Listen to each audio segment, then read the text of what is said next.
Hey guys, tonight we begin with something very relatable. Sleep.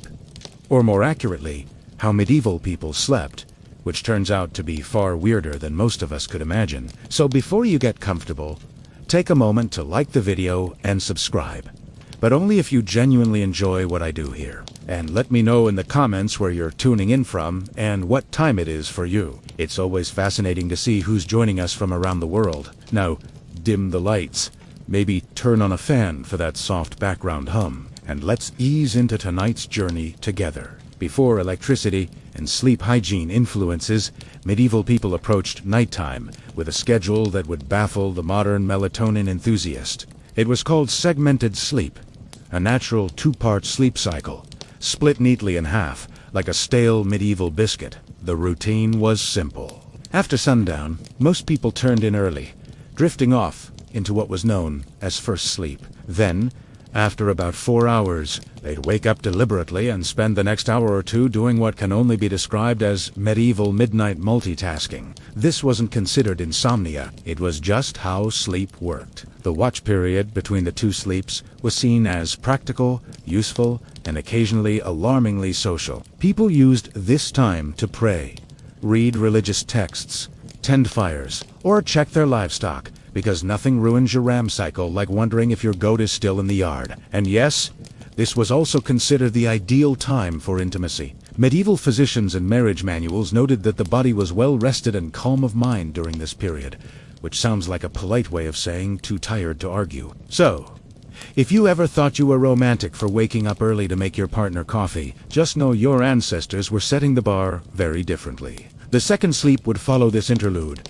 lasting until sunrise. Everyone from monks to farmers participated in this nightly rhythm. Even literary figures like Chaucer casually mentioned it, which means that yes, even in medieval literature, people were writing about not sleeping properly. Oddly enough, modern science has suggested that segmented sleep might actually be more natural for humans. The two-sleep cycle aligns with how our circadian rhythms work in the absence of artificial light. So, the next time you find yourself wide awake at 2 a.m., don't panic. Just whisper, "Ah, yes, the watch has begun," and go tend a symbolic fireplace. It wasn't until the industrial era with factories, gas lamps, and the growing fear of unproductivity that humans began to enforce the idea of 8 uninterrupted hours, as though sleep were a timed sport. In the medieval world, waking up in the middle of the night wasn't failure. It was the schedule and everyone was on it, whether they liked it or not.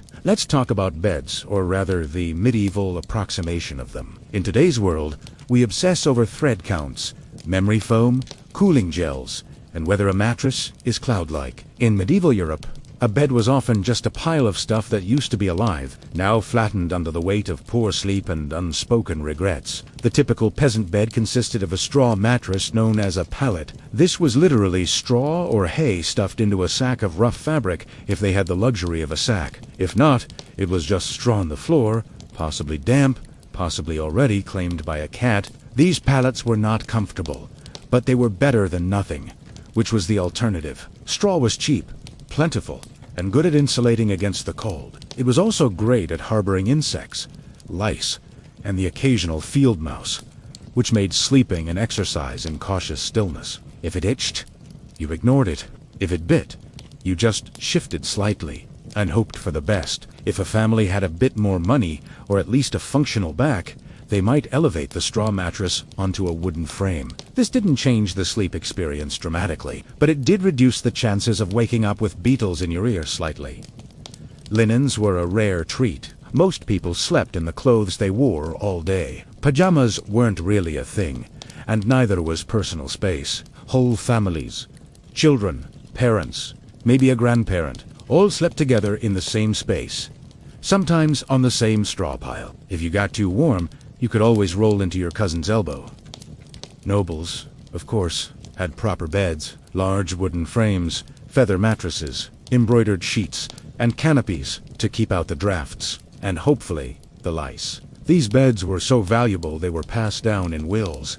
You didn't inherit land. You inherited Aunt Matilda's suspiciously lumpy feather bed. Still, for most medieval folks, a bed wasn't a place of comfort. It was a place to not freeze, to avoid the chickens, and maybe, just maybe, to dream of being rich enough to one day sleep on something that didn't squawk or rustle. When we hear nightcap today, we think of a cozy little drink, maybe something with whiskey, a warm fire, and a questionable decision. But in the Middle Ages, a nightcap wasn't a beverage. It was a hat. A real, tangible, often ridiculous-looking piece of fabric designed to keep your head from freezing off while you slept. You see, insulation wasn't exactly the strong point of medieval architecture. Stone walls, drafty thatched roofs, and windows made of thin animal horn or oiled parchment didn't do much against the cold and central heating that was called a dog. So to keep their heads warm at night, especially since body heat escapes fastest through the scalp, medieval people adopted the humble nightcap. These hats came in all shapes and sizes, but the most iconic version was long and pointed, like something you'd expect on a wizard who moonlights as a chimney sweep. They were usually made from wool, linen, or whatever scrap of warmth could be spared, without angering the family goat. For men, it was a practical accessory. For women, it sometimes doubled as a coif or head wrap, which also served the dual purpose of maintaining modesty and covering hair that hadn't seen soap since last Lent. But beyond warmth, nightcaps had social weight too. In some regions, married women were expected to cover their heads at all times. Yes, even while asleep, and the cap itself could be embroidered or dyed to reflect a family's wealth or status. Because nothing says success like going to bed with a mini flag on your skull. In more urban settings, the nightcap even became a symbol of being off-duty. If you opened your door wearing one, it was a polite medieval way of saying, "I'm not dressed for conversation." And yes, this hat does mean go away. Of course, nightcaps were often paired with nightshirts, which were essentially long, loose tunics. Picture Ebenezer Scrooge, minus the haunted moral lesson. Sleepwear wasn't sexy, but it was practical, itchy, and occasionally flammable. Today, the idea of sleeping next to a stranger is generally limited to red-eye flights, overly ambitious camping trips, or the occasional bizarre Airbnb. But in medieval Europe, this was completely normal and not at all optional. Let's say you're a traveling merchant, a pilgrim, or just someone whose mule gave up halfway to Norwich. You find an inn, a rare luxury in itself, and ask for a place to sleep. What you get is not a room or a bed or even a particularly clean floor. What you get is a spot in a bed that's already occupied. Medieval inns operated more like human bunkhouses than modern hotels. Privacy was not expected. If the bed had space, you were sharing it, usually with complete strangers who might snore, talk in their sleep, or have a suspicious number of boils. This was not considered rude. It was just efficient use of resources. Beds could host 2, 3, even 4 travelers, depending on size and social tolerance. In larger cities, you might end up in a dormitory-like hall with rows of beds and absolutely zero personal space. Snoring contests were unjudged. Elbow territory was fiercely contested. Sometimes men and women were separated, but not always. Some inns tried to assign beds by profession, blacksmiths with blacksmiths, clergy with clergy, thieves with other thieves, allegedly. But often it was first come, first sprawled. And while this might sound like a nightmare to modern Germans, back then it was an upgrade from sleeping outdoors with the wolves, the rain, and the occasional peasant uprising worried about theft. Many travelers slept with their purse tied to their belt or hidden under their clothes. Others slept on top of their bundles, turning luggage into both pillow and alarm system. If someone moved your bag, it usually meant you were about to wake up poorer. The rich, of course, did not suffer this fate. Nobles traveled with entourages and camped in relative comfort or demanded their own rooms if an innkeeper valued their roof. In the medieval world, going to bed wasn't just about pulling up a blanket and drifting off. It was a spiritual operation, a nightly gamble where the stakes were your eternal soul. People didn't just sleep. They prepared to potentially die.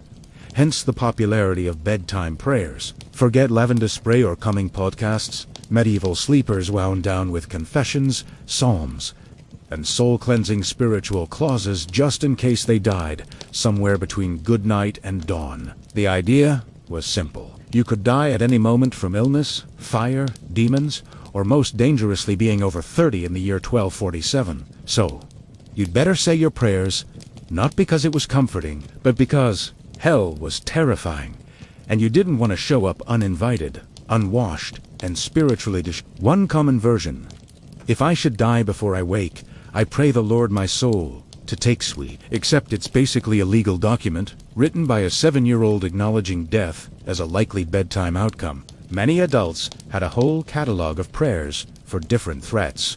One for when you were feeling guilty, one for when you thought the devil might be hiding in the rafters, one for plague prevention, which unfortunately aged poorly. Some even prayed to specific saints, known for watching over sleepers, kind of like holy bouncers guarding your soul at the club door. The really devout monks, nuns, and overly anxious nobles ended their day with Compline, the final prayer service before bed. After Compline, they took a vow of silence, which wasn't hard because everyone was already exhausted, underfed, and mildly afraid of the dark. Children were also encouraged to pray, in part because it was good for their souls, and in part because it gave them something to do other than ask why the dog was in their bed again. Parents reminded them that angels were watching, which sounds adorable until you realize it was less guardian angel and more celestial surveillance system. In short, prayer before sleep was less about peace and more about last-minute damage control. Think of it like medieval antivirus software. You hoped it worked, even if you didn't fully understand how. In the modern world, dreams are usually dismissed as random nonsense, stress, too much cheese, or your brain trying to file paperwork in the dark. But in the medieval world, dreams were taken very seriously, as in eternal consequences serious. Dreams weren't just dreams. They were considered messages from God, saints, the devil, your guardian angel, or possibly that weird relic you kissed last Sunday. Some dreams were divine revelations. Others were demonic temptations. Either way, you were supposed to pay attention and possibly write it down or confess it or fast for 3 days just to be safe. Theologians, monks, and self-proclaimed visionaries spent an alarming amount of time interpreting dreams. Entire texts were dedicated to decoding them. Dreamt of fire might be hell. Dreamt of water could mean purification or drowning. Dreamt of a man with a goat's head juggling fish. You'd better call a priest immediately and possibly move. Medieval people believed that what happened in dreams mattered because your soul was still active while you slept. This meant that your actions in a dream could reveal hidden sins or spiritual weaknesses. That mildly embarrassing dream about stealing a loaf of bread, that might be your subconscious confessing your guilt for real-world gluttony or just hunger. But still, better to confess it anyway, just in case. Monks and nuns often recorded their dreams and shared them with spiritual superiors. Some were celebrated for having holy visions during sleep.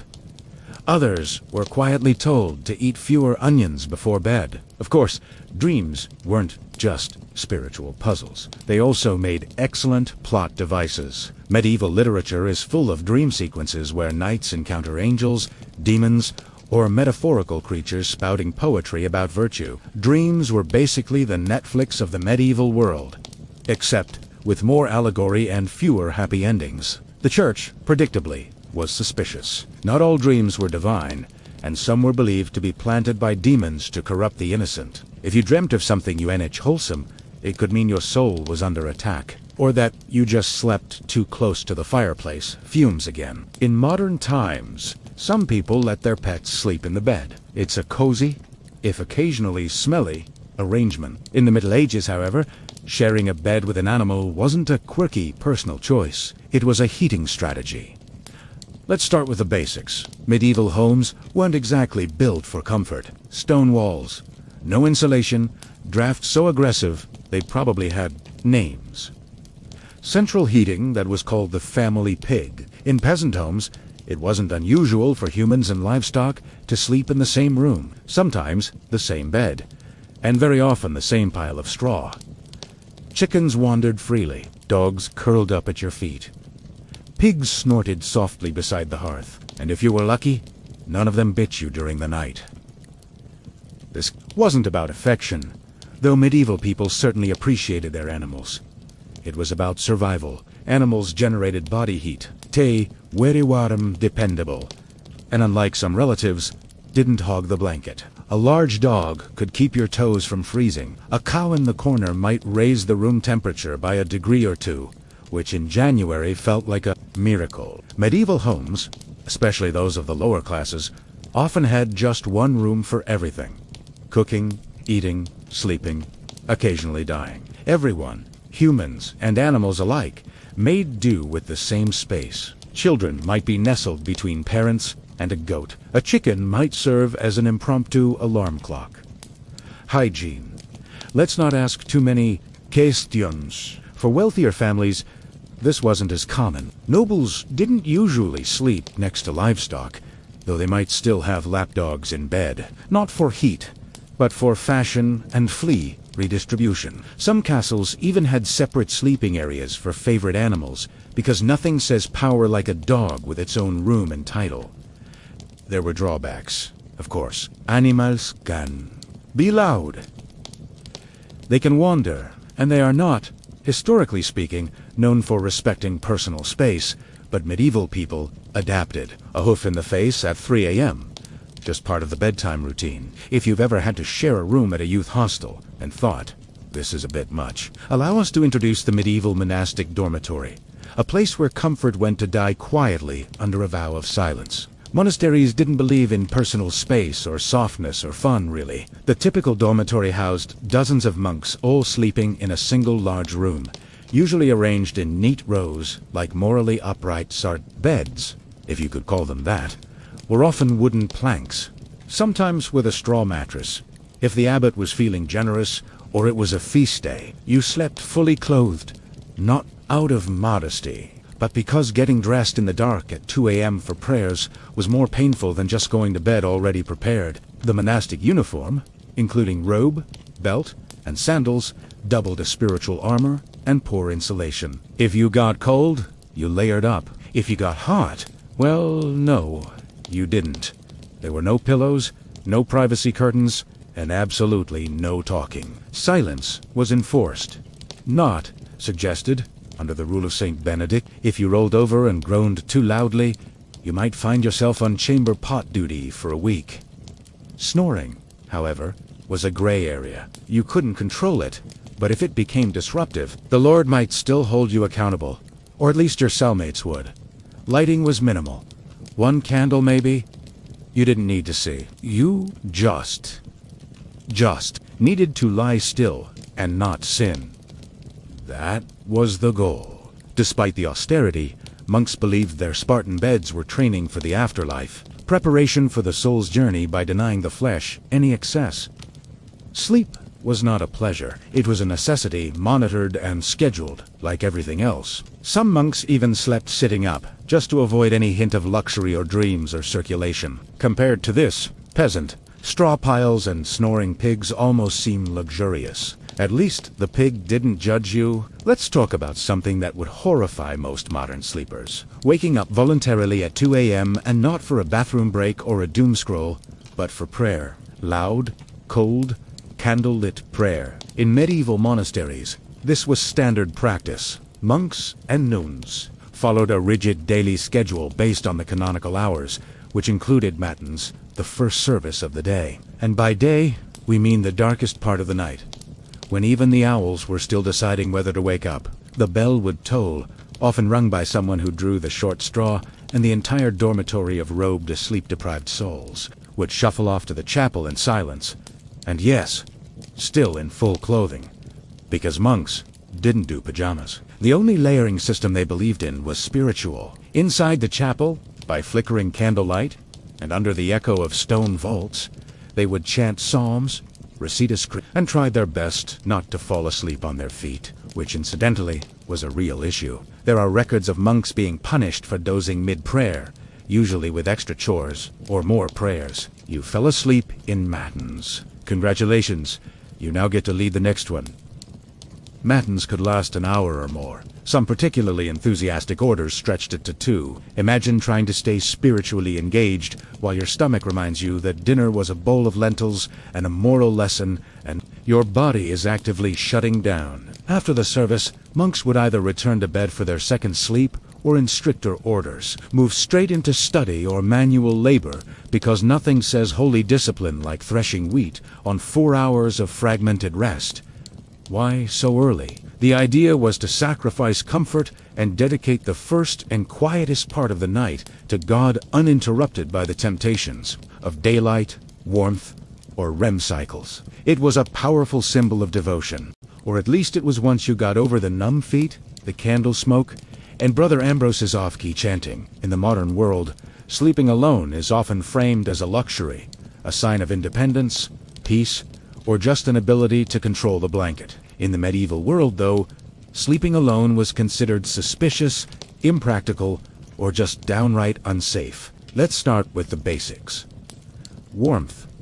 Beds, as we've established, weren't exactly toasty. Stone walls and open chimneys didn't do much to trap heat, and central heating was still several plagues away. So, people shared beds for body heat, not out of intimacy, but out of basic thermal desperation. Children slept with siblings, parents, and sometimes the neighbor's kid if they were visiting. It was like a sleepover, but nobody asked if you wanted to be there. But beyond warmth, there was a spiritual reason for sleeping in groups. Many people believed the night was when the devil worked overtime. Alone in the dark, your soul might be vulnerable to temptation or worse, possession. Having others nearby created a kind of moral buffer zone. If something went wrong, at least someone would witness it or catch the demon first. For children, being alone at night was practically unthinkable, not just for comfort, but because ghosts, fairies, and wandering spirits were all part of the nightly landscape.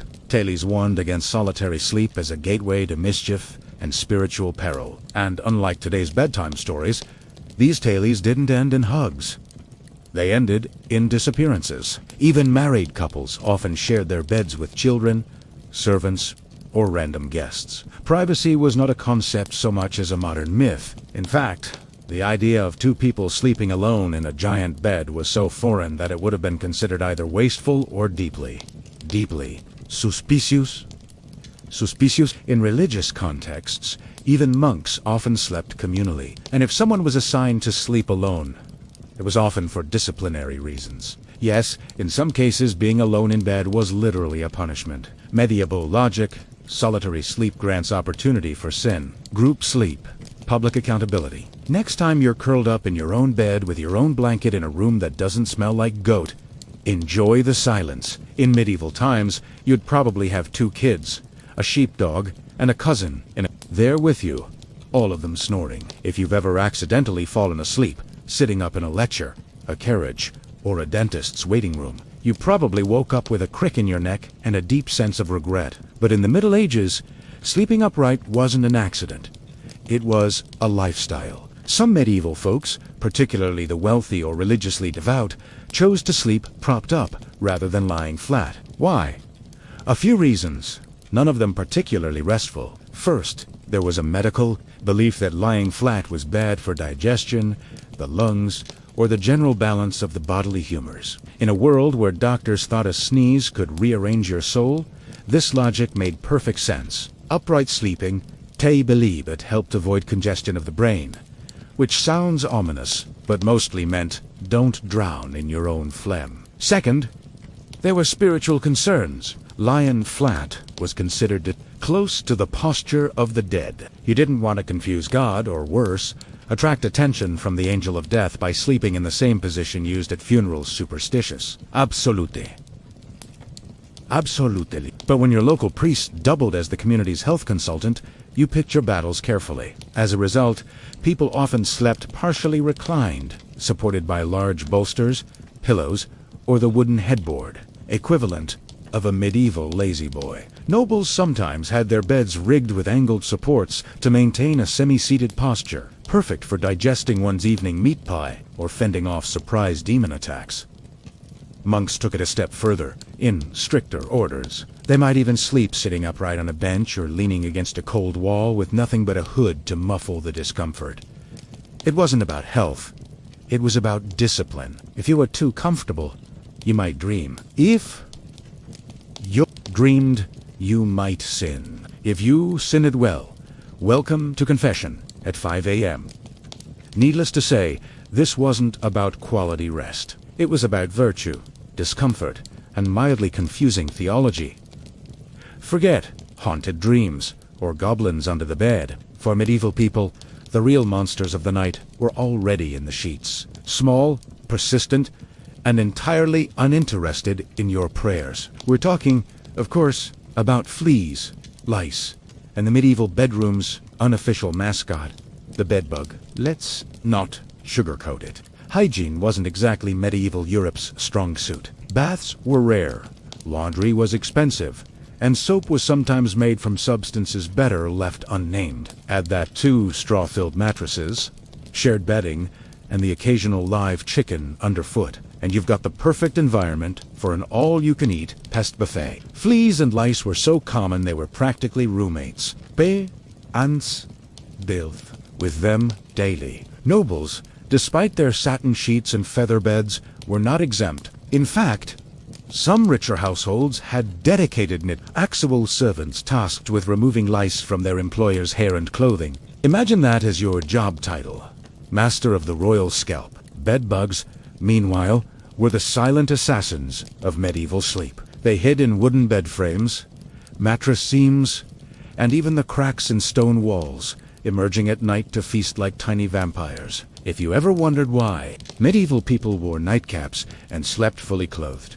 It wasn't always about warmth. Sometimes it was pest defense armor. Solutions ranged from mildly effective to impressively deranged. Some households burned strong-smelling herbs, like wormwood or tansy, to repel bugs. Others slept with garlic, onions, or even ashes in the bed, which may have done little for the pests, but certainly kept romance to a minimum. It wasn't just physical discomfort either. Fleas were often seen as symbols of sin or moral impurity, biting reminders of the fall of man and poor bedding choices. Entire poems were written about fleas, some moralizing, some weirdly romantic, because nothing says I love you like, let us be united like the flea that bites us both. So, while modern sleep is interrupted by buzzing phones and streetlights, medieval sleep was more likely disturbed by scratching, twitching, and the subtle feeling that something was crawling on your shin. Because it was. We've all had restless nights. But have you ever tried falling asleep while wearing 100 pounds of iron? No. Well, in the Middle Ages, some people did exactly that, because apparently nothing says sweet dreams like being prepared to joust in your sleep. Now, to be clear, most people, even knights, didn't regularly sleep in full armor. It was hot, heavy, and loud. Trying to roll over in a suit of chainmail is a bit like trying to nap inside a bag of cutlery. But during wartime, or in hostile territory, sleeping partially armored was considered the safer choice. Comfort, optional.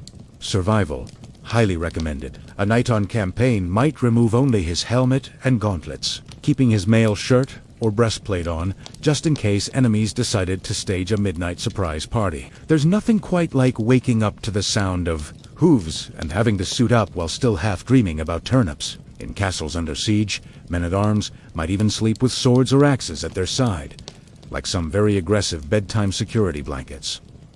Shields doubled as pillows, and if the enemy breached the walls, well, at least you wouldn't have to get dressed. Priorities.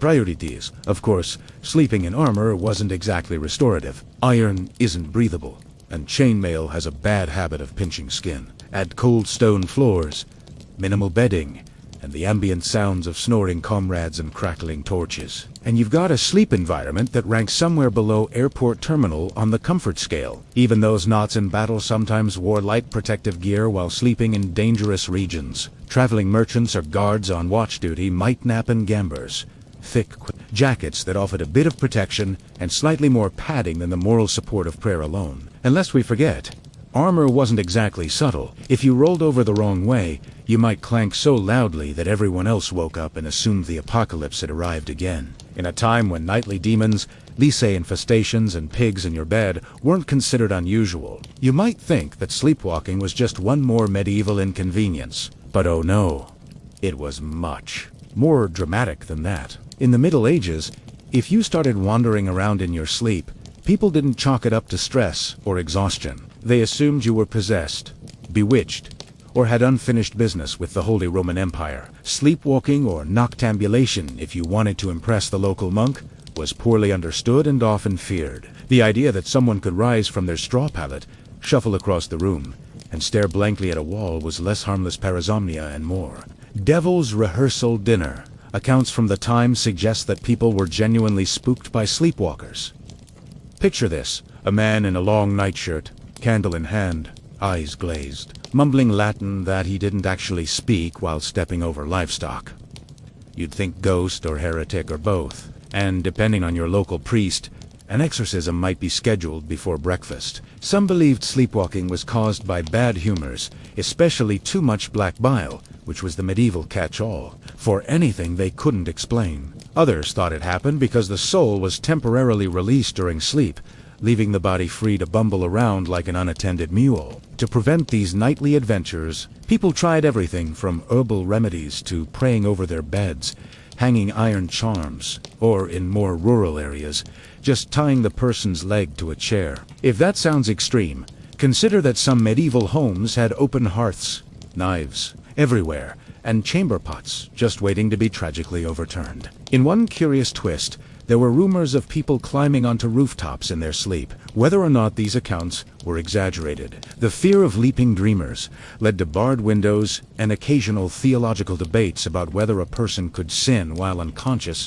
Thankfully, most sleepwalkers just paced, muttered, or attempted to open imaginary doors. But if someone sleepwalked into a church, locals might treat it as a divine sign or a call for a cleansing ritual just to cover all spiritual bases. If medieval life taught people anything, it was how to sleep through chaos. Church bells, thunderstorms, screaming livestock, the occasional siege. For the sleep-deprived denizens of the Middle Ages, these were just ambient noises.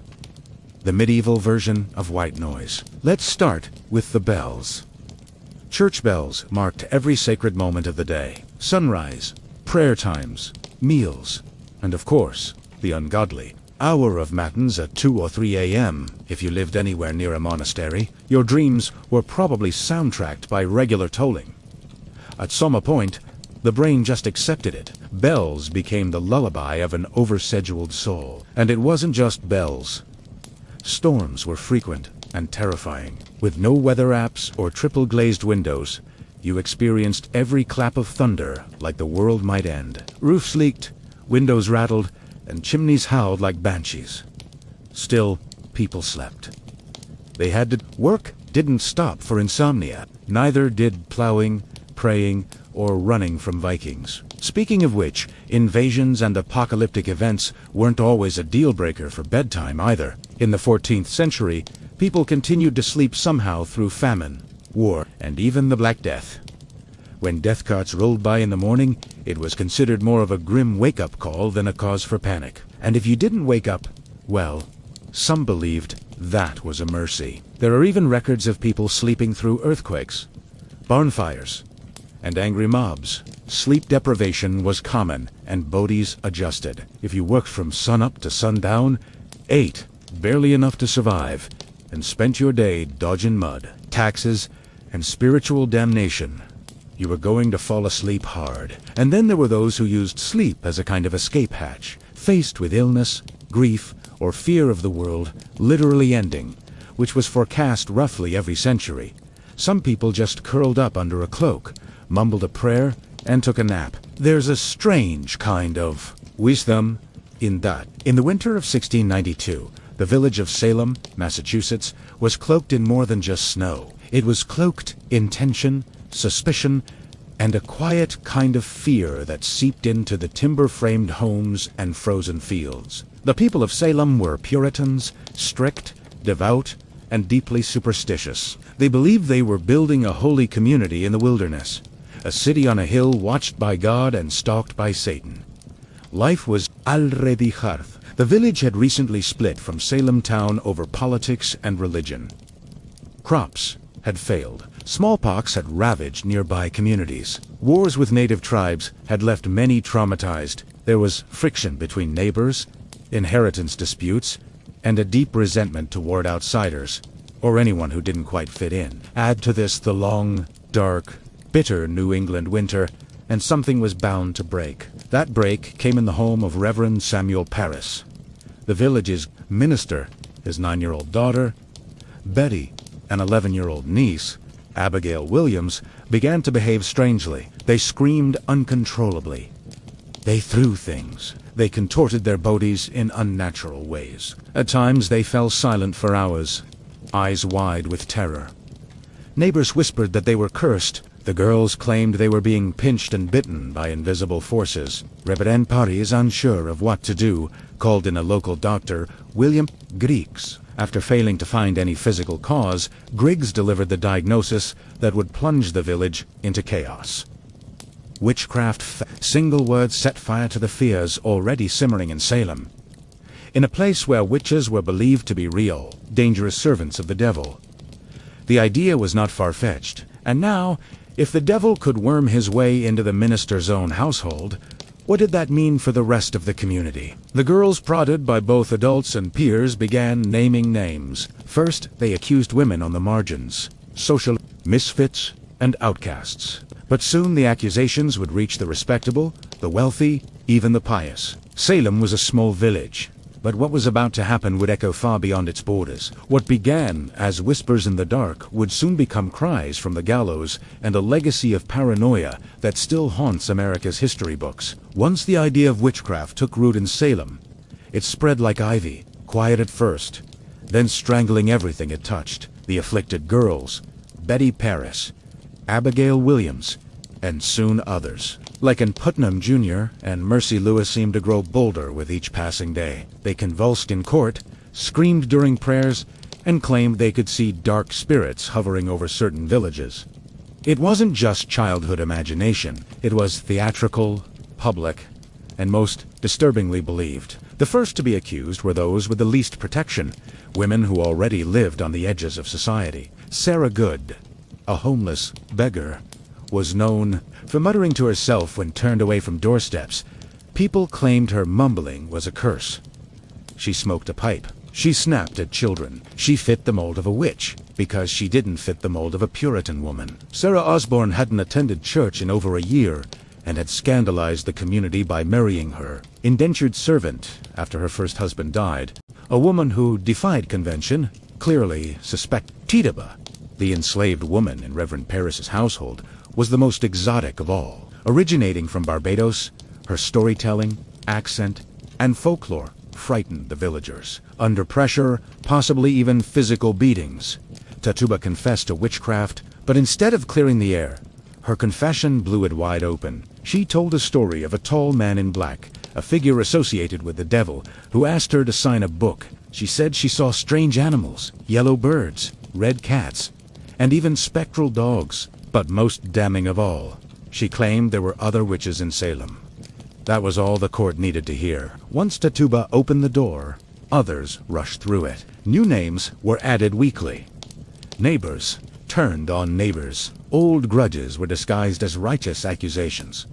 Property disputes turned into spectral assaults. If someone's cow died suddenly, it must have been witchcraft. If a baby cried during a prayer, surely that was the devil's doing. The fear became so infectious that not even the innocent dared to speak out. To defend an accused, which was to invite suspicion upon yourself, silence was safety. And so web of accusations widened, trapping the village in its sticky, unseen threads. Logic was fading. Hysteria was now in control. As accusations mounted, and the village reached a fevered pitch, the colonial government stepped in. Governor William Phipps, recently appointed and eager to maintain order, established a special court to deal with the chaos. It was called the Court of Oye and Termina, from the French meaning to hear and determine, but what it really became was a factory for feared rival justice. The court convened in Salem town in June of 1692, and it was no ordinary tribunal. Its rules were warped by panic. Instead of requiring hard evidence or reliable witnesses, it allowed something far more dangerous: spectral evidence. Spectral evidence was testimony that a spirit or specter of the accused had afflicted the victim. In other words, if a person claimed to have seen your ghost-like form in a dream choking them, that was admissible in court. Never mind that the accused could be asleep at church or miles away. It was their spirit doing the devil's work. You couldn't cross-examine a dream. And worse, you couldn't disprove it. Children were now treated as star witnesses. Their seizures, screams, and gasps in court became more theatrical by the day. One girl, Mary Walcott, would fall into fits the moment a suspected which entered the room. If a prisoner looked at her, if they didn't look at her, she shrieked louder. The performances were mesmerizing, and the judges, including the influential judge Samuel C. Wall and Chief Justice William Stoughton, accepted it all. Defense lawyers, there were none. The concept didn't exist in colonial trials. If you were accused, you stood alone. If you denied the charges, the afflicted girls writhed in agony. If you confessed, you might be spared death, but only if you named others. The system rewarded lies and punished silence. Worse still, the trials became public spectacles. People traveled from nearby towns to witness them. The accused were paraded into court in shackles, often bewildered, often poor, and almost always powerless. And yet, not everyone believed. Some townsfolk whispered that the girls were faking. Others questioned why only certain types of people were being accused. But few spoke openly. Questioning the court meant questioning the will of God. In Salem, reason had stepped aside, and the law had become a mirror reflecting fear, not justice. On June 10, 1692, the gallows in Salem claimed its first victim, Bridget Bishop. She was not new to scandal. Her reputation made her an easy target. She wore bright red clothing, ran a tavern, and had been accused of witchcraft years earlier. During her trial, neighbors testified that her spirit pinched them in the night, that their babies died after she passed by, and that she kept enchanted dolls. She denied everything. Still, the court found her guilty. She was led to Gallows Hill, a barren, windswept patch of earth just outside Salem. No prayer, no mercy. The rope was pulled, the crowd watched, and with that single execution, the machinery of death began to churn. The hangings that followed came quickly. On July 19th, 5 more women were executed. Sarah Good, Susanna Martin, Rebecca Norsay, Elizabeth Howe, and Sarah Wilds. Some had good standing in the church. Rebecca Nurse, in particular, was a shocking case. An elderly, pious woman beloved in the community. Even the jury initially found her not guilty. But under pressure from the court and the afflicted girls, the verdict was reversed. Nurse's final words were whispered through the air, like a warning. I am as innocent as the child unborn. But it didn't matter. The news did not discriminate. In August, more executions followed. On September 22nd, the deadliest day, 8 people were hanged in a single morning. Among them was Martha Corey, a woman who had doubted the trials early on, and her husband, Giles Corey, who met a different fate. Giles refused to enter a plea. The court, unable to proceed with a trial without one, resorted to an ancient English punishment. Pinefort Saduri, he was pressed to death. Stones were piled on his chest slowly. Cry over 3 days. His final words, as legend has it, were more weight. By the end of the hysteria, 19 people had been hanged, 1 pressed to death, and at least 5 more died in jail awaiting trial. Dozens confessed falsely to save their lives.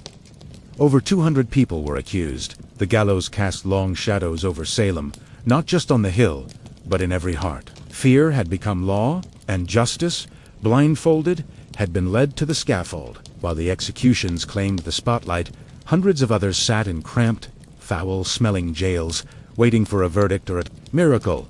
Salem's small jail couldn't contain them all. Accused witches were held in neighboring towns like Ipswich and Boston, chained to walls, starving, freezing, and forgotten. Most of the accused weren't witches or even outcasts. They were neighbors, friends, parents, children, people whose only crime was having a quarrel with the wrong person or owning land someone else wanted.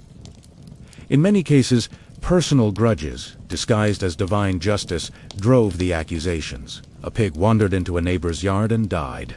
Must be witchcraft. Someone refused to help with firewood. Clearly, they'd cursed the axe. Mary East, sister of the executed Rebecca Nurse, was one such case. She was a respected mother of 7 known for her piety. Initially released by the court, she was rearrested days later after new fits from the afflicted girls. Her second arrest sealed her fate. In a final petition to the judges, Mary begged them not for her own life, but that they put a stop to these proceedings before more innocent blood is shed. She was hanged soon after. Another notable case was Dorothy Good, the 4-year-old daughter of Sarah Good. After her mother's arrest, Dorothy was interrogated and under pressure confessed to being a witch. Her answers, gibberish and fear, were taken as truth. She was imprisoned for 8 months in chains. When finally released, she was mentally broken, never recovering from the trauma. Pregnant women were not spared. Elizabeth Proctor, whose husband John Proctor would later hang, was found guilty and sentenced to die. But because she was pregnant, her execution was delayed. It likely saved her life. She gave birth in jail and was eventually released after the trials ended.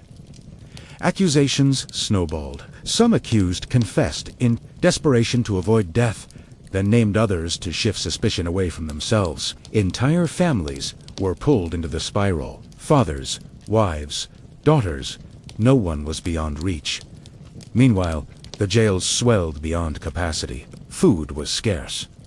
Disease spread. Some died awaiting trial, lost in the legal limbo of paranoia, and still new names were added each week. In Salem, it no longer mattered who you were, only who was willing to say your name. By the fall of 1692, the spell of hysteria began to crack, not because the court came to its senses, but because reality forced its way back in. The turning point came when accusations grew too bold. People who had once supported the trials found themselves suddenly on the wrong side of them. Reverend George Burroughs, a former Salem minister, was arrested and charged with being the ringleader of the witches. He was well-educated, well-spoken, and had previously clashed with influential families in the village. That was enough. But on the day of his execution, Burroughs did something shocking. He stood on the gallows and flawlessly recited the Lord's Prayer, something witches were believed incapable of doing. The crowd fell silent. Some wept. Even hardened observers were shaken. But the execution went on. That moment planted a seed of doubt. Then came the accusation of Mary Phipps, the wife of Governor William Phipps. Suddenly, the hysteria had reached the top of the colony's social ladder. Phipps, already unnerved by growing criticism and chaos, finally took action. In October 1692, he dissolved the court of Ogier and Terminina, halting all pending executions and trials. Public sentiment had shifted. Ministers, once silent or complicit, began to speak out. Increas, Mather, one of the colony's most respected theologians, denounced the use of spectral evidence. It were better, he said, that 10 suspected witches should escape than 1 innocent person should be condemned. A radical thought in a society that had 4 months believed exactly the opposite. People who had once cheered the trials began to question them. The jails were still full, but the appetite for more blood had dulled. Too many respected figures were being accused. Too many innocent people had been buried. The villagers had begun to see that this wasn't divine justice. It was madness. Confessions dried up. Some accusers backtracked. Others disappeared from public view. And those who had previously shouted the loudest now lowered their eyes. The fear hadn't disappeared, but it had exhausted itself. The public wanted stability. The officials wanted to save face. And Salem, bruised and ashamed, was finally ready to wake from its nightmare. The storm was breaking, but the damage, it had already been done. By late 1692, the judicial system that had fueled the hysteria began to collapse under the weight of its own absurdity. With the court of Ogier and Terminina disbanded in October, a new, more cautious court, the Superior Court of Judicatura, was formed in early 1693. This time, things were different. Spectral evidence was no longer allowed, and the judges were noticeably more skeptical of the accusers' wild claims. The result? The convictions slowed dramatically. Many accused witches were acquitted outright. Of the 56 cases brought before the new court, the majority were released. Even those who had already confessed began to recant their testimonies, admitting that fear, torture, or pressure had forced them to lie. The dramatic performances of the afflicted girls lost their persuasive power. The most prominent case in the unraveling of the trials was that of Reverend Samuel Willard, a respected minister who came under suspicion. While he was never formally charged, the fact that such a high-ranking devout man could be suspected highlighted how arbitrary and corrupt the process had become. The court, once ferocious, was now cautious. They began quietly releasing those still in jail. First, those with little evidence against them, and eventually, even those who had confessed to witchcraft under duress. Meanwhile, families of the executed began to demand justice. John Proctor's children petitioned for the return of his property. Rebecca Nurse's family launched a campaign to clear her name. In time, community shame replaced community fear. Church congregations fractured. Friendships were severed. The very fabric of Salem's social order had been shredded. Governor Phipps, realizing the colony's growing international embarrassment, pardoned the remaining prisoners in 1693. But even freedom came at a cost. Many families had to pay for their own jail fees before being released. Imagine losing your home, your health, and nearly your life, only to be handed a bill for the privilege of surviving. By the end of the ordeal, 19 people had been hanged, 1 pressed to death, 5 died in jail, and over 200 had been accused. The court didn't just collapse, it imploded, leaving behind a crater of guilt, grief, and disbelief. The trials had ended, but the healing had not even begun. Salem was a village forever altered by the people it had lost, the justice it had abandoned, and the mirror it was now forced to look into. The gallows were silent, the jails had emptied, but Salem was far from peaceful. The town wasn't haunted by ghosts, but by guilt. What had started with a handful of sick girls had exploded into a communal act of destruction. Families had been torn apart, reputations ruined, and innocent lives ended. And now the survivors had to live in the wreckage. Neighbors could no longer look each other in the eye. The same people who once prayed together had testified against one another. Some of the afflicted girls quietly left town. Others faded from the public eye. Few, like Ann Putnam Jr., would later express remorse. In 1706, she stood before her congregation and publicly apologized for her role in the trials, blaming delusion by Satan. But for many, the damage was beyond words. The court officials, too, carried their burden. Judge Samuel Sewell, one of the most prominent figures in the trials, was one of the few to admit wrongdoing. In a remarkable act of public penance, he stood during a church service in 1697 while a minister read out his confession and prayer for forgiveness. It was a rare moment of accountability in a time when most tried to forget. But forgetting wasn't easy. The families of the condemned began demanding compensation. Over the years, petitions flooded the Massachusetts government, asking for official pardons for returned property, for public acknowledgement that the executed were innocent. Slowly, the government responded. In 1711, the colony passed a bill restoring the rights and good names of some of the victims and offered limited financial restitution to their heirs. But even that wasn't comprehensive. Some familias like the Coreys and the Proctors were left out entirely. Whispers of witchcraft never quite left New England. But in Salem, the shame became part of the town's identity. The village eventually changed its name to Danvers, perhaps to distance itself from its infamous past. Gallows Hill was never officially marked, as if the town hoped to bury not just the dead, but the memory of what had happened. But the memory persisted in sermons, in stories, in the silence between former friends. Salem had not been cursed by witches. It had been cursed by fear, by pride, and by unchecked power. And that curse would linger long after the executions stopped. The Salem witch trials ended more than 3 centuries ago, but their legacy continues to echo, not just in textbooks and historical tours, but in how we understand justice, fear, and the fragility of truth. What happened in 1692 wasn't simply a strange episode of mass hysteria. It was a breakdown of logic, compassion, and legal integrity in the face of panic. Ordinary people, farmers, midwives, ministers became executioners simply by believing too easily and questioning too little. The courts meant to protect the innocent became tools of oppression. Religion was weaponized. Testimony became theater, and silence became guilt. One of the most chilling aspects of Salem's tragedy is how quickly it unfolded. In a matter of months, fear overcame fact. Old grudges disguised as spiritual warfare became death sentences. It didn't take demons or devils, it only took belief in them. But the trials also taught hard-earned lessons that would ripple through American society. In the years and centuries that followed, the Salem episode would be cited repeatedly in debates about due process and civil liberties. The U.S. Constitution, written nearly a century later, would explicitly prohibit things like ex post facto laws and bills of attainder measures that had, in effect, doomed the accused in Salem. The guarantee of a right to legal counsel, the right to face your accusers, and the requirement for concrete evidence were hard-won principles forged in part from the ashes of Gallows Hill. In modern times, the phrase witch hunt has become shorthand for political persecution or moral panic, though it's often used with little regard for the real terror those words represent. In truth, Salem was not a metaphor.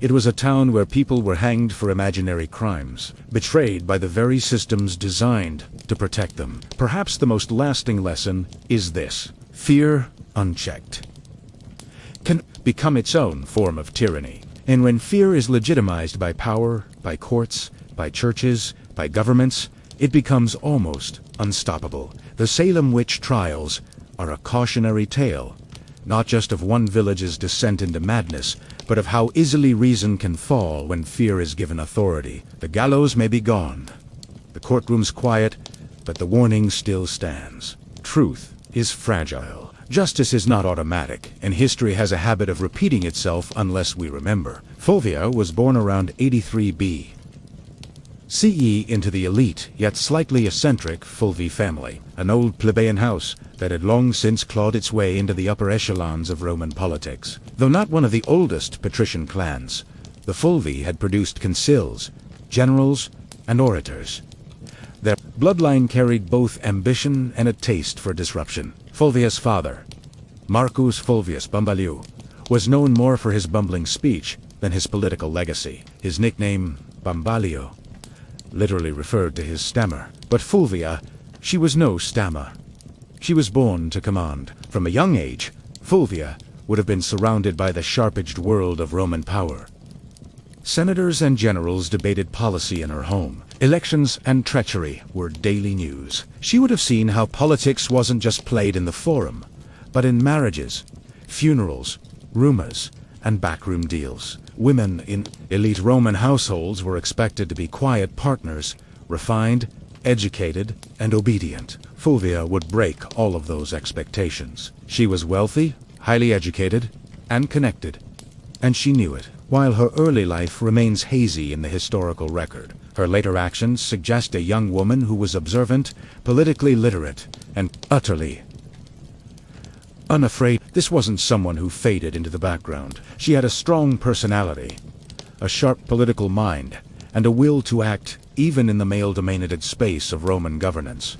This was also a period of unprecedented instability. The Republic was unraveling. Civil wars, populist revolts, and power struggles between generals like Sulla, Pompey, and Caesar were turning Rome into a pressure cooker. The old rules were collapsing, and Fulvia came of age right in the middle of it. Rather than recoil from chaos, Fulvia would learn to use it. Her early life didn't produce the kind of modest matron Rome idealized. It produced a woman who saw politics not as a man's world to be feared, but as a battlefield to be mastered. She would go on to marry 3 powerful men, each one a radical player in Roman history. But Fulvia wouldn't just marry power. She would command armies, lead revolts, and become the first Roman woman to appear on coinage, not as a goddess, but as herself. Rome wasn't ready for Fulvia, but she was ready for Rome. Fulvia's first marriage was to Publius Claius Pulchar, and it was anything but conventional. Claius was no ordinary Roman noble. He was a populist agitator, a political arsonist with a flair for chaos, scandal, and street-level power. To many of the Roman elite, he was dangerous. To the masses, was a hero. And to Fulvia, he was a strategic opportunity. Their marriage, sometime in the early 50s BCE, united Fulvia with the man who had turned the Roman Republic into his personal stage. Caius was infamous for his theatrical defiance of tradition. He had once disguised himself as a woman to infiltrate a sacred female-only religious ceremony in Caesar's home. Scandalous behavior that only seemed to raise his popularity. He later renounced his patrician status to run for the tribunate of the plebs, an office that gave him veto power over the Senate. Caius understood Rome's street politics better than most, and Fulvia, far from being a passive consort, was right there. Beside him, she wasn't a silent partner. Roman sources suggest that Fulvia actively participated in her husband's political world. She engaged with his supporters, was visible during his campaigns, and managed their household as a hub for clique politics. Together, they represented a new kind of Roman power couple. Bold, populist, and unapologetically aggressive. But the alliance came at a cost. In 50 B. C.E. Caius was martyred on the Iron Way by the bodyguards of his political rival, Titus Annius Milo. His death sent shockwaves through Rome. But Fulvia was not about to mourn quietly. She staged a political funeral that historians still talk about today. She paraded Caius's mutilated body through the Roman Forum, bloodied wounds exposed for maximum effect. The public was horrified and enraged. Riots erupted. The Senate House was burned to the ground. Fulvia had turned personal grief into public uprising. This was her first major political act, and it worked. Her ability to manipulate public emotion, use spectacle as strategy, and wield her husband's legacy as a weapon made her a new kind of player in Roman politics. Caius was gone, but Fulvia had stepped out of the shadow, and Rome would never see her the same way again. Fulvia didn't linger in mourning. In Rome, political capital had a short shelf life, and she understood that better than anyone. Shortly after the violent death of Caius Pulcher, she entered into a second marriage, this time to guest Scribonius Curio, a rising political star and one of Julius Caesar's most passionate supporters. On the surface, Curio seemed an unlikely match. He had a flamboyant reputation and a taste for drama, but beneath the bravado was a sharp political operator. As tribune of the plebs in 50 B. C.E. Curio wielded enormous influence during one of Rome's most volatile periods. The Republic teetered between war and peace, between Caesar's ambitions and the Senate's resistance. Fulvia saw in Curio not just a husband, but a bridge to the next power block. This was no romantic rebound. It was a calculated alliance. With Caius gone, Fulvia needed a new political anchor. Someone who could carry forward the populist legacy her first husband had built, and someone who had Caesar's backing. Curio fit both bills. Through him, Fulvia remained tightly embedded in the shifting power dynamics of Rome. She didn't just marry into the movement, she helped shape it. Fulvia ensured Caius's supporters stayed active, rebranding their cause under Curio's leadership and keeping the urban masses politically engaged. But the Roman world was collapsing fast. Tensions between Caesar and Pompey exploded into civil war. Curio threw himself into the fight, taking Caesar's side. Fulvia, as always, remained politically involved. She reportedly helped organize, support, and manage resources for her husband's campaign. In 49 BCE, Curio led a military expedition to Africa to secure Caesar's position. But it was a disaster. He was ambushed and killed by the forces of King Juba. His death was brutal, and his army annihilated. Once again, Fulvia was widowed, and once again, Rome waited to see if she would fade into the background. She didn't. Curio's death only solidified her status as a political widow with dangerous resilience. She had now lost 2 husbands to Rome's civil unrest, and both had died fighting for populist causes. But Fulvia was far from finished. Her most audacious partnership and her most dramatic chapter was still to come. Fulvia's third and most famous marriage was to Mark Antony, the ambitious general and loyal ally of Julius Caesar. Their union, forged sometime around 47 CE, wasn't merely a romantic attachment. It was a merger of power. Fulvia had already proven herself as a master of Roman street politics. Antony, rising rapidly through the military and political ranks, needed that kind of savvy support in Rome. Together they formed one of the most politically potent couples of the late Republic. By the time of their marriage, Fulvia was no stranger to blood and betrayal. She had buried 2 husbands and outmaneuvered countless enemies. Anthony was no stranger to scandal either. He drank, he gambled, and his personal life was notoriously chaotic. But with Fulvia, he had found someone who could do more than entertain him. She could defend his interests, hold his alliances together, and rally supporters when he was away on campaign. And Anthony, despite his brash exterior, understood her value. He allowed Fulvia to exercise authority that no Roman woman had publicly wielded before. She opened his correspondence. She issued orders in his absence. She sat in on meetings and influenced appointments. Roman sources, mostly hostile, depicted her as overbearing and power-hungry. But what disturbed them most wasn't her ambition. It was that she acted like a Roman man in a world that had no language for such a woman. After Caesar's assassination in 44 BC, the Republic was plunged into chaos once more. Anthony rushed to secure his position as Caesar's political heir.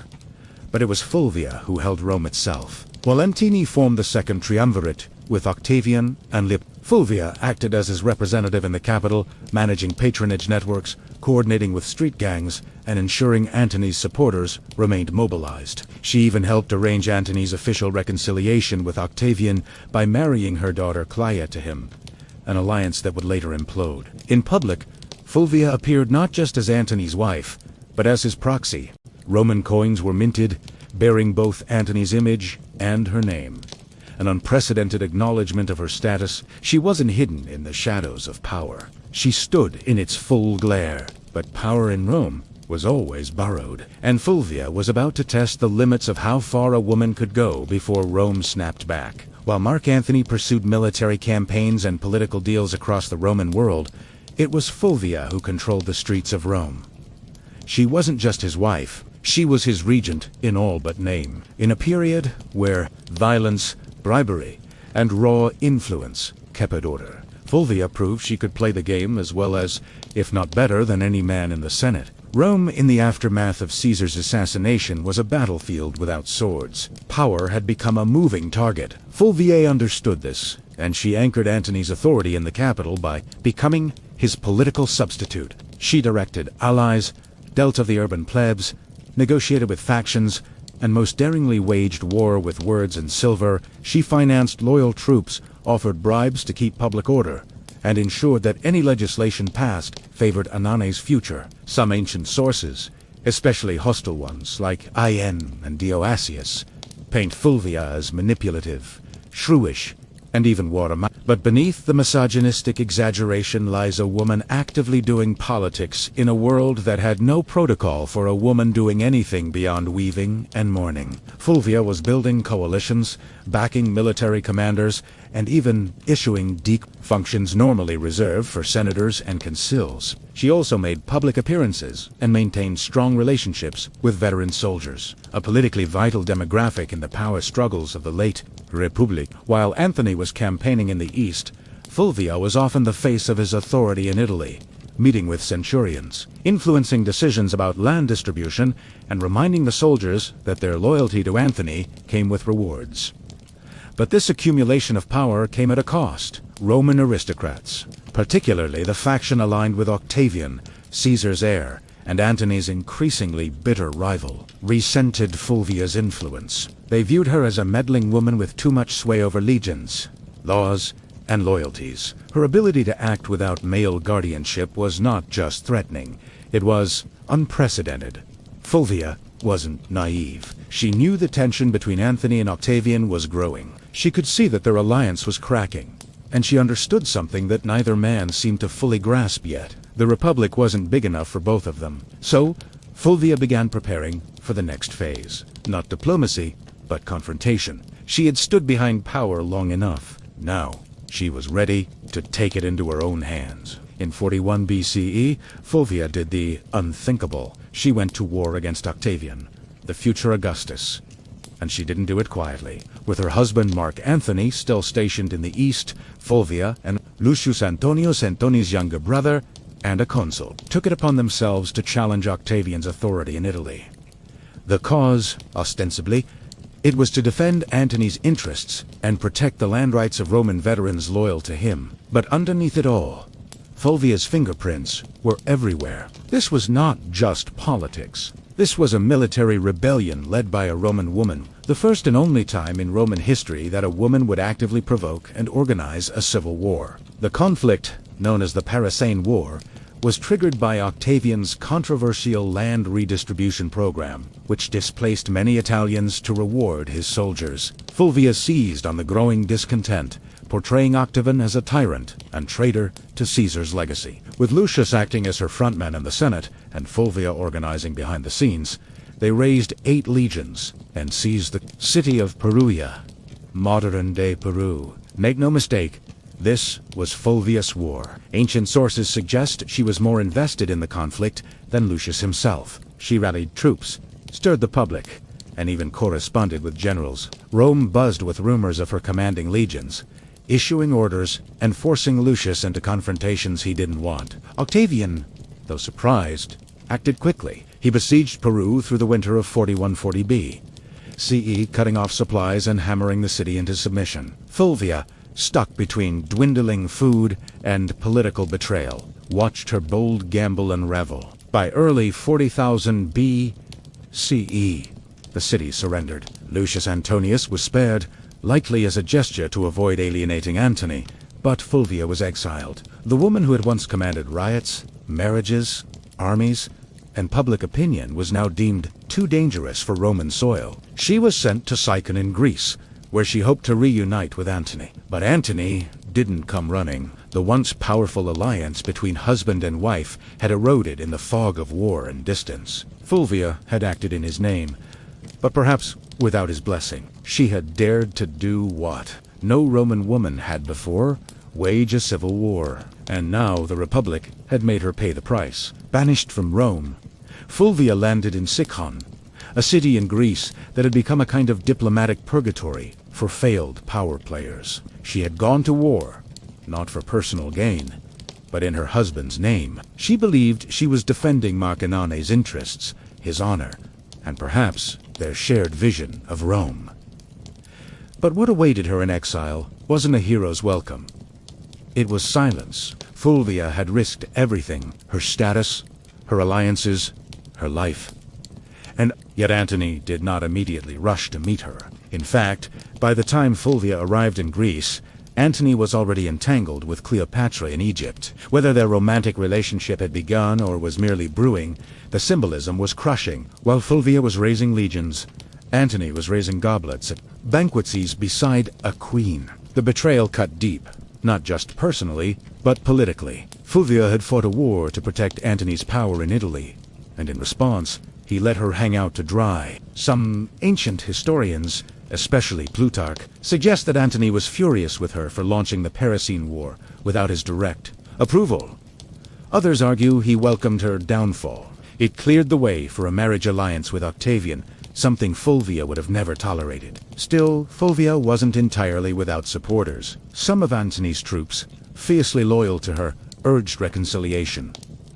But her health had begun to fail. After enduring siege, exile, and betrayal, Fulvia died in Sicyon in 40 BCE, possibly from illness, stress, or heartbreak, or all three. She was around 43 years old. Her death provided Antony with a clean political exit. He met with Octavian shortly afterward and agreed to marry Octavian's sister Octavia as part of a renewed peace treaty. The triumvirs were temporarily united again, but only because Fulvia, the one woman bold enough to challenge their designs, was gone. Fulvia's legacy would soon be overshadowed by Cleopatra, whose myths nearly every Roman woman of the period. But make no mistake, Fulvia was the prototype. She didn't wield power from behind a curtain. She marched into it, stood at the center, and dared to command armies in a world that treated women as furniture. Rome didn't know what to do with her, so it erased her.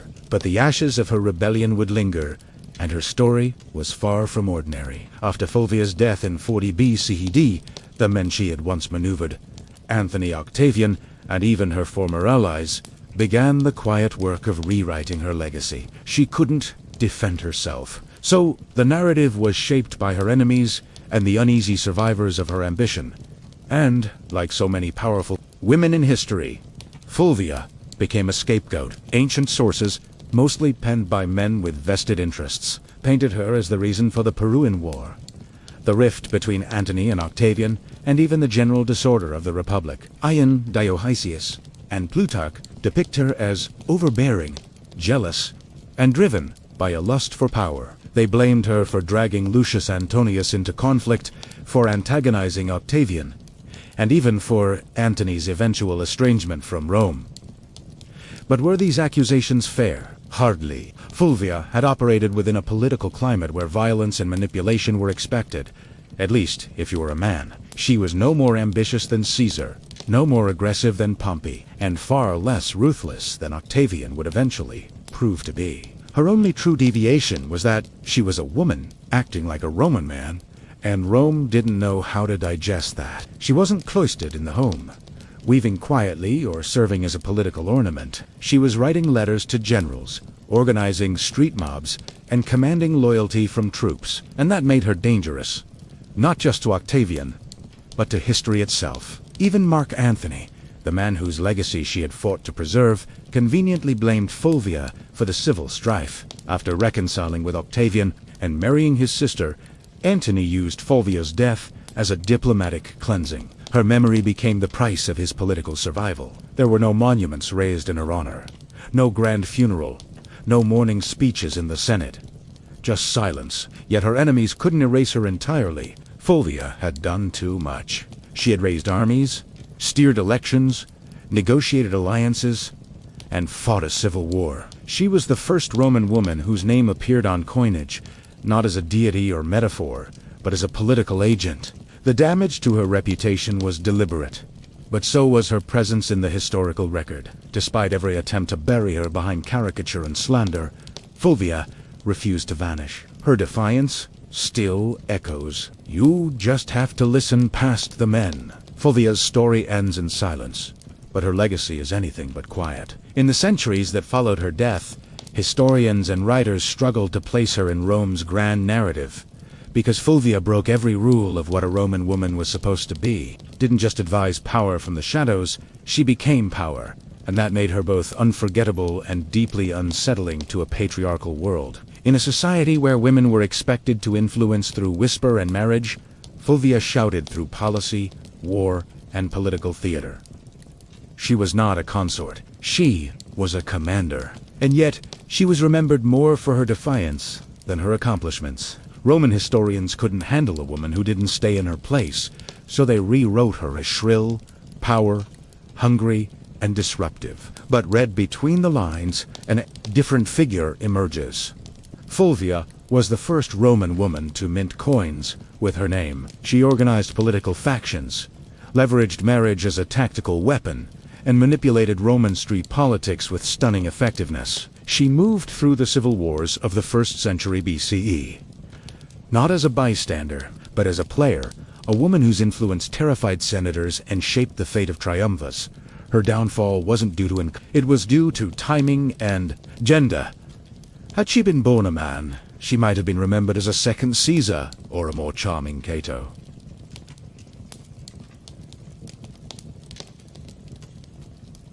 Instead, she was cast as the wicked woman who dared too much. Still, her legacy quietly lingered. Later, Roman women like Livia Drusilla, Agrina the Younger, and even Cleopatra herself, though of a different world, would all operate in the shadow Fulvia helped carve. They would manipulate emperors, wield armies, and control succession. But Fulvia did it first, and with no imperial title to shield her. Today, modern historians have begun re-examining Fulvia with fresh eyes. No longer a cautionary tale, she is being recognized as one of the most politically active women in Roman history. Someone who tested the boundaries of female power and paid the price. She didn't simply live in the age of triumvirs. She challenged them. And while Rome may have tried to erase her, Fulvia left fingerprints in every corner of its collapse.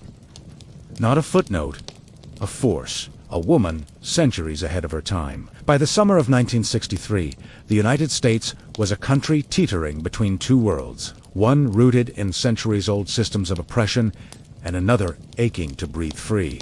In the Deep South, segregation wasn't just a social norm. It was the law. Black Americans were barred from restaurants, schools, buses, voting booths, and even drinking fountains. Police brutality was rampant. Lynching still occurred, and in places like Birmingham, Alabama, peaceful protesters were being met with snarling dogs and high-press fire hoses. But change was coming, and it wasn't asking for permission. In just a few years, the civil rights movement had surged into the national spotlight. Sit-ins, freedom rides, and boycotts had become familiar headlines. Leaders like Rosa Parks, Medgar Evers, and John Lewis were no longer just names. They were symbols of defiance. The March on Washington wasn't born out of a single conversation. It was the result of rising frustration and fierce hope. Black Americans were no longer content with waiting. They were demanding civil rights, and they were determined to make their voices heard where it mattered most. The nation's capital, the idea of a mass march in Washington, D.C. had been floating around for decades. Philip Randolph, a labor organizer and longtime civil rights advocate, had originally proposed the concept in the 1940s. Back then, it was meant to pressure the Roosevelt administration to desegregate the defense industry. That protest was called off after Roosevelt caved and signed an executive order. But now, in 1963, the stakes were even higher. Randolph, along with other civil rights leaders including Bayard Rustin and Dr. Martin Luther King Jr., revived the vision. And this time they weren't just marching for jobs. They were marching for dignity, for voting rights, for school desegregation, for equal pay, and most importantly, for the basic human right to live free of fear. Over a dozen major civil rights organizations came together to plan it despite their many disagreements because they understood the power of a unified front. The countdown had begun. Buses were being organized. Flyers were spreading. Word of mouth was moving faster than newspapers. And across the country, Black Americans were preparing for what would become one of the most unforgettable moments in American history. The dream was taking shape, one footstep at a time. Pulling off a protest of any kind in Washington, D.C. was no small feat. But planning one for over 100,000 people, possibly more, was madness. Logistically, it sounded like a nightmare. Food, water, transportation, sound systems, bathrooms, medical teams, permits, crowd control, safety plans, and yet somehow they made it happen. At the center of this controlled chaos stood Bayard Rustin, a man who, despite being openly gay and often kept behind the scenes for political reasons, was a master strategist. Rustin, at 11, studied nonviolence directly under Mahatma Gandhi's followers in India. He had marched, been jailed, beaten, and surveilled by the FBI. But nothing fazed him. He saw the March on Washington as a chance to show the world what disciplined, nonviolent protest could achieve when coordinated with military precision. In just 8 weeks, Rustin and his team transformed the idea into a reality. The march was officially called the March on Washington for Jobs and Freedom, and it was deliberately framed to include both racial justice and economic opportunity. That dual message was no accident. While Dr. King would later become the spiritual symbol of the day, it was Randolph and Rustin who made sure the demands were just as much about unemployment, minimum wage, and workers' rights as they were about civil rights. Meanwhile, tensions simmered beneath the surface. President John F. Kennedy and his administration were nervous, deeply nervous. They feared riots, backlash, or worse, bloodshed. Civil rights leaders assured them the protest would be peaceful. Still, the National Guard was on standby. Hospitals in D.C. were put on alert, and liquor sales were banned for the day. Federal workers were even told they could stay home. And then there was the question of unity. The Big Six civil rights organizations, NAACP, CPS, SNCC, SCC, National Urban League, and Randolph's Brotherhood of Sleeping Car Porters, often clashed over tactics. Some wanted more radical action, others more diplomacy. SNCC's young firebrands were growing impatient with King's nonviolent approach, but they all agreed on this. The time for silence had passed. Rustin's plan read like a military operation. Every bus and train was tracked. Every speaker was timed to the minute. Every route had marshals trained in crowd control. They weren't just planning a march, they were orchestrating a moment that would shake the conscience of a nation. August 28, 1963. A sweltering Wednesday in Washington, D.C. The sun was already hot by 9 a.m., and the humidity clung to the skin like a second shirt. But it didn't stop them. From every corner of the country, they came. Black, white, young, old, students, clergy, factory workers, and celebrities. Some wore their Sunday best. Others clutched protest signs. They came by bus, train, carpool, and even foot. Over 250,000 people in total converging on the National Mall, like a rising tide of hope. And yet, there was no chaos. Despite the government's fear of riots and unrest, the scene was astonishingly calm. Volunteers directed foot traffic. The Red Cross handed out water. Groups sang freedom songs, held hands, and cheered as new marchers arrived. You could hear gospel choirs near the reflecting pool and chants of jobs and freedom echoing off the marble. Columns of the Lincoln Memorial. Celebrities joined in too. Harry Belafonte, Sidney Poitier, Paul Newman, Marlon Brando, Joan Baez, Bob Dylan. But no one was there for autographs. They were there to witness history and lend their voices to a cause bigger than any one person. The crowd was orderly but energized. There was no pushing, no looting, no violence. Instead, there was a shared understanding that this wasn't just a protest, it was a sacred moment. For many Black Americans, just standing on the mall felt like a quiet act of revolution. To be seen, to be counted, to say we are here in front of the same Lincoln Memorial where the great emancipators sat in stone. It was a full-circle moment, generations in the making. At exactly noon, the official program began. Leaders took the stage, one by one, each representing different organizations, ideologies, and regions, but united in message. Speakers demanded equal pay, desegregated schools, Ali bin Wahi, and an end to police brutality. Mahalia Jackson sang. Marian Anderson, who had once been banned from singing at Constitution Hall because of her race, now sang for thousands beneath the open sky. As the hours passed, the tension grew, not from unrest, but from anticipation. The man everyone was waiting for had not yet spoken, and when he did, the world would stop, listen. And remember, the march wasn't just making history, it was becoming legend, minute by minute. By mid-afternoon, the crowd had grown quiet, not because they were tired, but because they knew what was coming. Standing in the shade of the Lincoln Memorial, Dr. Martin Luther King Jr. approached the podium. He wore a dark suit, a neatly tied tie, and an expression of deep calm that barely concealed the fire building inside him. He carried prepared remarks, typed and written collaboratively with his advisors the night before. But what the world would remember wasn't what had been typed. It was what came from his heart. He began with measured intensity, outlining the grim realities of segregation, police violence, and broken promises. 100 years later, he said, referring to the Emancipation Proclamation, the Negro is still not free.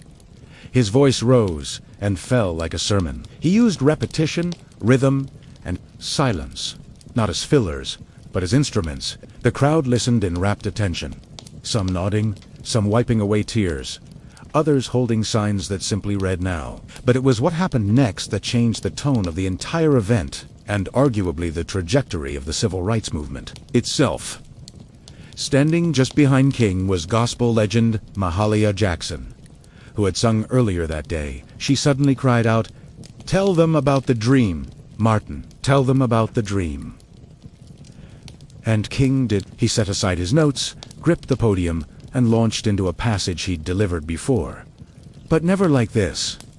"I have a dream," he said, and the crowd leaned in. "I have a dream that one day this nation will rise up and live out the true meaning of its creed." Each phrase rang louder, clearer, more resolute. "I have a dream that one day the sons of former slaves and the sons of former slave owners will be able to sit down together at the table of brotherhood. I have a dream that my 4 little children will one day live in a nation where they will not be judged by the color of their skin, but by the content of their character." It wasn't a speech anymore. It was a vision, a prayer, a lightning bolt through history. By the time King closed with the words, Free at last.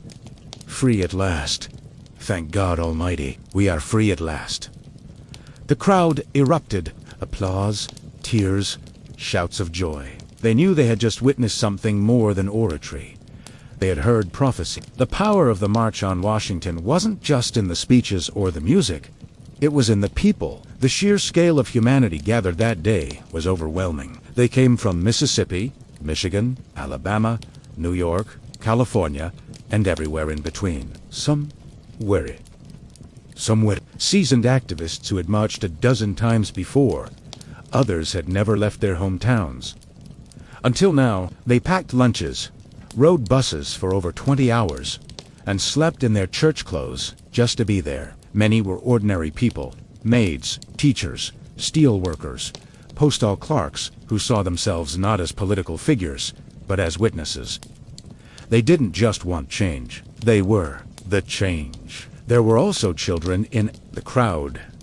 Young black girls with ribbons in their hair. Boys with hand-drawn signs. Parents hoisted toddlers onto their shoulders so they could see the Lincoln Memorial in the distance and hear the speaker voices carried over loudspeakers. To them, this wasn't just an event. It was the beginning of a new world. Some faces stood out. There was a young John Lewis, just 23 years old, representing the Student Nonviolent Coordinating Committee, SNCC. His original speech had been so fiery, so uncompromising that senior leaders asked him to tone it down minutes before he went on stage. He agreed, but just barely. His call for radical change still shook the crowd. And then there was Daisy Bates, the only woman to speak that day. Not on her own behalf, but reading a prepared statement on behalf of other civil rights women. The organizers had faced criticism for sidelining female voices. Bates's brief but powerful message underscored a harsh reality. Even within a movement about equality, some voices still struggled to be heard. Also present were union organizers, rabbis, nuns, priests, and students of every background. They didn't all agree on strategy. Some favored King's non violenze. Others leaned toward Malcolm X's more militant posture. But for that one day, those differences didn't matter. Unity won out. It was a visual symphony of American possibility. White and black hands linked in solidarity. Freedom Now buttons pinned to chests, and the sound of 250,000 souls breathing as one. The faces in the crowd weren't just watching history unfold. They were shaping it, and none of them would ever forget what they saw, while the world saw unity, inspiration, and poetic justice on the steps of the Lincoln Memorial. Behind the scenes, the March on Washington was anything but simple. What looked like a perfectly synchronized movement was in truth held together with string, sweat, and a lot of last-minute compromise. Bayar Rustin, the chief architect of the march, had to battle not just logistics, but politics. Wash. Constantly under scrutiny, not just because he was openly gay and a former communist, but because some civil rights leaders feared his identity would be used to discredit the movement. In fact, Congressman Adam Clay Powell had once threatened to publicly accuse Rustin and Dr. King of being lovers if King didn't remove Rustin from an earlier campaign. That threat haunted every stage of planning. Then there was the issue of women's voices. Despite the critical roles played by women like Ella Baker, Diane Nash, and Dorothy Height, none were invited to deliver major speeches on their own. Rosa Parks was in the crowd that day, revered by all, but she was not given the microphone. Behind the powerful optics of the march lay the truth. The movement still struggled with its own hierarchies and blind spots. Even within the Big Six organizations, friction bubbled. SNCC leaders were growing increasingly disillusioned with the slow pace of change and the older generation's insistence on moderation. They wanted to confront systemic racism more aggressively. CORE had similar frustrations, but unity was deemed too important just for one day. Meanwhile, the federal government watched with clenched teeth. J. Edgar Hoover's FBI had assigned over 100 agents to spy on organizers. They bugged hotel rooms, followed key figures, and compiled dossiers. They were convinced the march would turn violent or that communists would hijack the event. When nothing of the sort happened, they simply doubled down on their surveillance, especially of Dr. King. And let's not forget money. The march cost over $250,000, equivalent to millions today. Most of it was raised through unions and sympathetic donors, but organizers scrambled until the final hour. They even borrowed walkie-talkies from the Boy Scouts. The March on Washington was historic. Yes, but it was also deeply human, imperfect, messy, political, and unfinished. Just like the country, it sought to heal. The sun began to dip behind the Washington Monument as the crowd slowly dispersed. People who had cried, sang, and lingered as long as they could, reluctant to leave what felt like sacred ground. But the march was over. The speeches had been delivered. The signs had been raised high. The world had watched, and now the question hung heavy in the humid August air.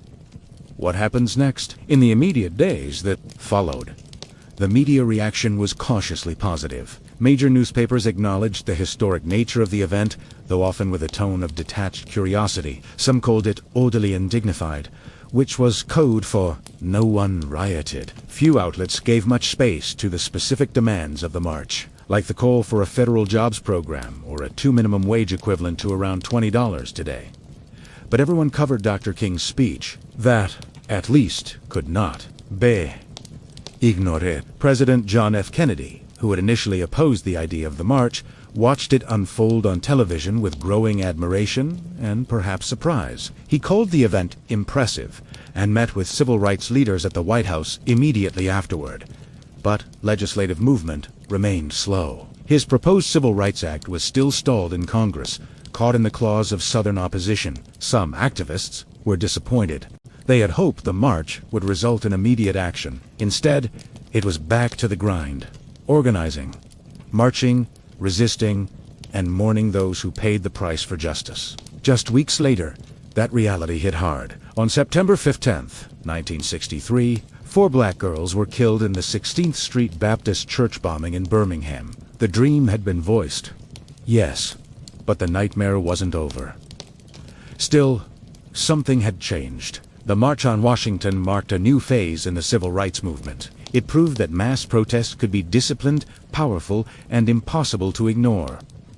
It brought together a coalition broader than ever before. Labor unions, faith leaders, celebrities, students, and working-class Americans, all in one place, united by justice. And most of all, it gave the movement a voice, a dream, a speech that would be quoted, studied, and echoed across the world. The march was over, but the road was just beginning, and that road would soon lead through blood, legislation, and transformation. The March on Washington didn't just rattle the conscience of America.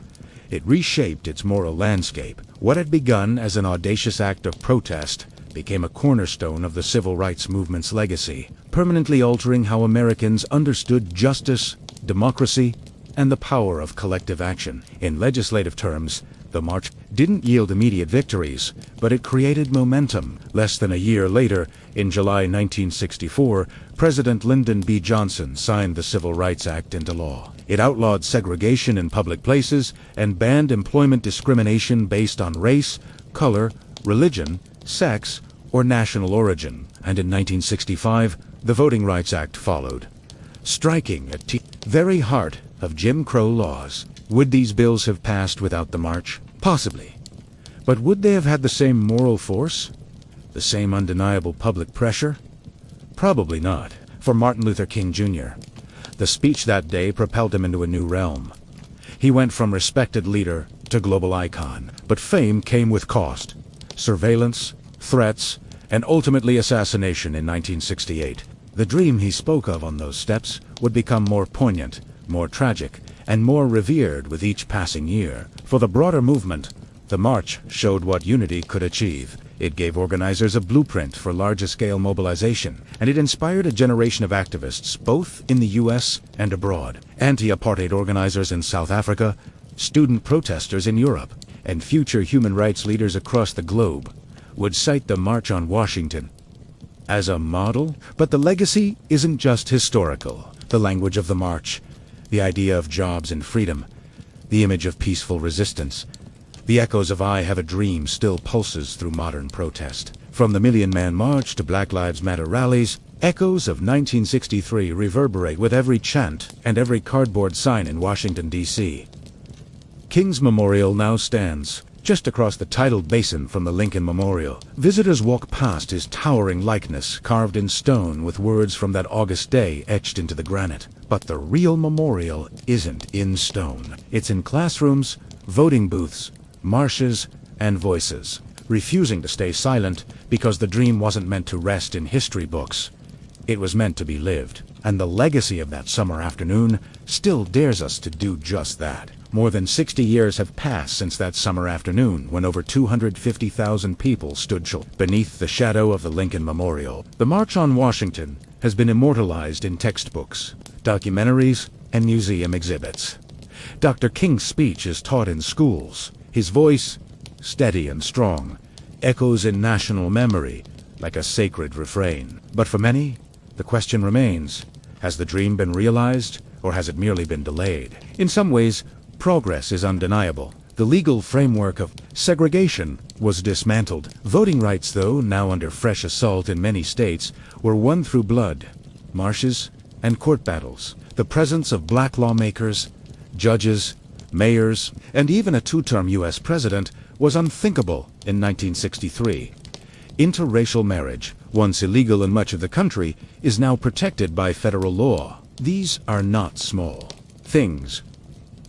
They are victories carved out by relentless struggle. And yet the original demands of the march, the ones often overshadowed by King's speech, still echo unresolved. The call for a living wage, still unmet. Racial disparities in education, housing, employment, and healthcare remain entrenched. Police brutality, the very thing that sparked much of the early civil rights organizing, continues to ignite outrage and protest. The dream of true economic justice of a country where opportunity is not predetermined by zip code or skin color is still far from reality. Modern movements like Black Lives Matter have taken up the mantle, often using the imagery and rhetoric of the 1963 March as both inspiration and indictment. They march through the same cities, chant on the same streets, and demand the same basic human rights. But they do so in a world transformed by social media, surveillance, and new forms of resistance.